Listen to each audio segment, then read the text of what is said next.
नीलम Bhojpuri channel के subscribe करे खातिर लाल बटन पर उंगली दबाई और घंटी के चिन्ह पर क्लिक करके नया नया भोजपुरी गीत के आनंद उठाई।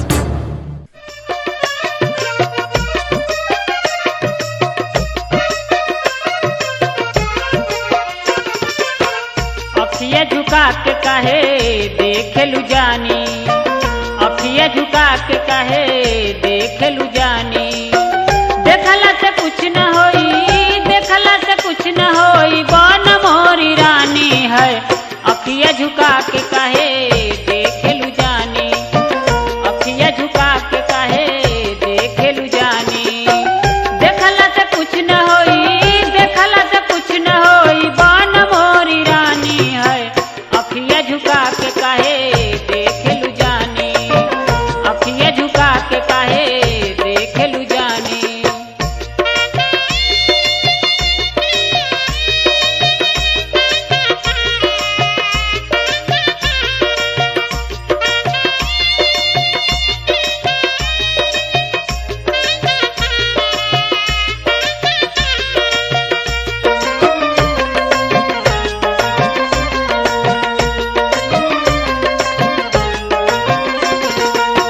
कब कब गोरिया काहे कखी सियालू,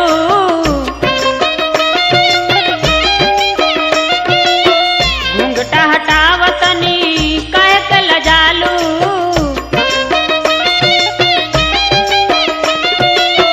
कब कब गोरिया काहे कखी सियालू, घूंघटा हटावतनी काहे के लजालू।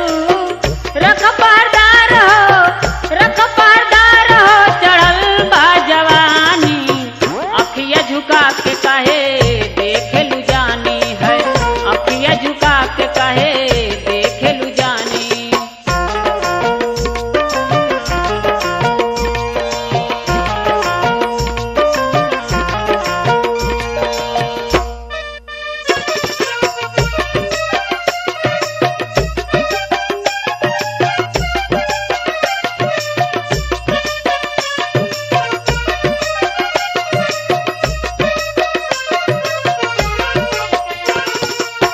जिया बौरा